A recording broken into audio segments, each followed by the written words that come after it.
Beginning our unsettling countdown at number 10, we unveil the disturbing defiance of Richard Ramirez, also known as the Night Stalker. As the judge sentenced him to death for his brutal series of murders, Ramirez chillingly retorted, "Big deal, death always went with the territory." His cold indifference in the face of his grisly fate sent shivers through the courtroom. Slithering into the ninth spot, we unearth the remorseful regret of Gary Ridgway, the Green River Killer. Upon his sentencing for 48 murders, he tearfully apologized to his victims' families, stating, "I'm sorry. I've killed so many women, I have stolen them from you." His remorse, whether genuine or not, was a sobering reminder of the monstrous acts he had committed. The eighth place unveils the chilling cheerfulness of Aileen Wuornos. Upon receiving her death sentence, she professed her eagerness to be up in heaven while you'll rot in hell. Her disturbing delight at her impending doom painted a grim picture of her dark psyche. Creeping into number 7, we find the unnerving nonchalance of Ted Bundy. Upon receiving his death sentence, Bundy remained eerily calm, even going as far as to comfort a distraught female admirer. His unsettling composure in the face of his impending end remains a chilling testament to his manipulative nature. Stalking into the 6th spot, we encounter Charles Manson, whose reaction to his life sentence was as eccentric as his notorious persona. Manson unleashed a disjointed monologue, covering everything from his own innocence to environmental issues. His unhinged rant offered a disturbing glimpse into his deranged mind. Breaking into the 5th spot, we unmask the morose resignation of Joel Rifkin. Dubbed Joel the Ripper upon receiving his life sentence, Rifkin simply said, "I don't really know if there's anything to say." His words, spoken in a dull monotone, were a chilling reflection of his remorseless nature. Unlike many who plead or bargain, Rifkin's acceptance of his fate was as remorseless as his crimes. No pleas for mercy, no expression of remorse, only an unsettling acceptance. It was as though the grim reality of his actions and their consequences had finally dawned upon him. His reaction was a bleak mirror to his soul, barren of empathy, barren of regret. His response, or lack thereof, served as a stark reminder of the cold, chilling nature of this remorseless predator, a true monster, not only in his actions, but in his chilling indifference to the consequences of his deeds. Seizing the 4th spot is John Wayne Gacy, the killer clown. As he was sentenced to death for the murder of 33 young men and boys, Gacy showed no remorse, stating, "The only thing I'm guilty of is running a cemetery without a license."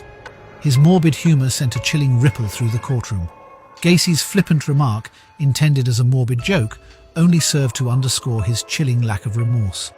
He had turned the courtroom, a place of justice, into his final stage, delivering a punchline that no one found amusing. The fact that he could make light of his monstrous actions, referring to his house, where 26 bodies were discovered buried, as an unlicensed cemetery, sent a chilling ripple of horror through the courtroom, marking the killer clown as one of the most horrifying figures in the annals of crime. His chilling reaction to his sentence is as unforgettable as his grim legacy of terror. In the 3rd catacomb of our criminal compilation, we uncover the dark tale of David Berkowitz, etched into infamy as the son of Sam. Leaving a bloody trail through New York in the late 1970s, Berkowitz sowed seeds of terror with a series of seemingly random shootings. This reign of horror, punctuated by cryptic letters to the press, led to a manhunt that gripped the city in fear. When the justice system finally caught up with him, Berkowitz stood before the court to receive his sentence. Yet, in place of defiance or denial, the courtroom was met with an unexpected response. Berkowitz simply said, "I deserve to be in prison." An admission of guilt, perhaps? A statement of remorse? Possibly. But at its core, his words were an acceptance of his monstrous fate, a grim acknowledgement of the irreparable harm he had inflicted. This stark statement, though brief, offered a disconcerting glimpse into the mind of one of America's most notorious serial killers. Where others may have raged against their judgment, Berkowitz yielded to it, accepting his future behind bars.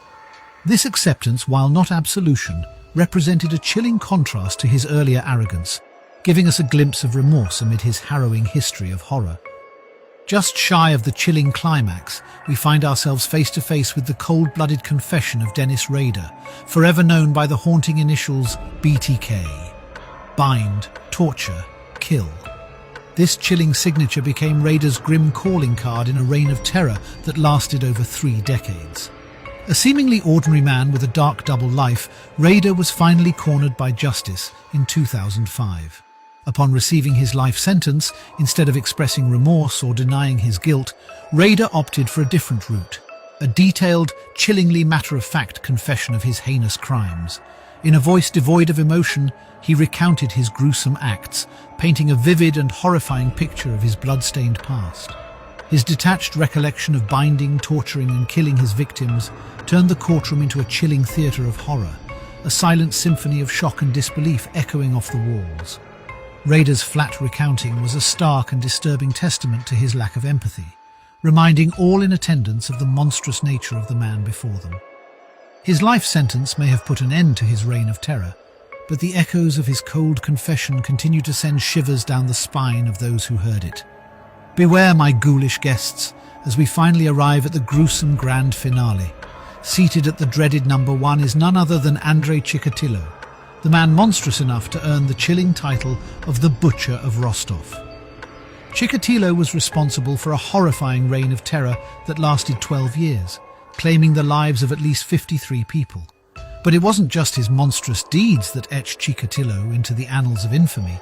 His terrifying tirade upon receiving his death sentence was enough to curdle the blood of even the most hardened onlooker. Instead of remorse, regret or even acceptance, Chikatilo responded with a violent eruption of sheer madness. He began screaming a string of obscenities, his voice a chilling echo against the cold courtroom walls. But his auditory assault was just the beginning.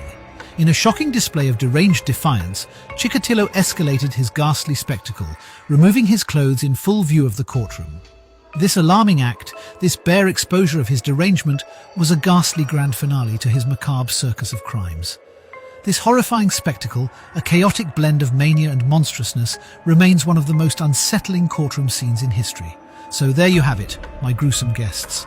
A macabre menagerie of monstrous malefactors and their haunting responses to their life sentences. From regretful acceptance to mad defiance, these chilling characters remind us of the darkness that lurks within the human soul. Until our next terrifying tour, stay safe, stay curious and remember, the most horrifying monsters are often the ones that walk among us.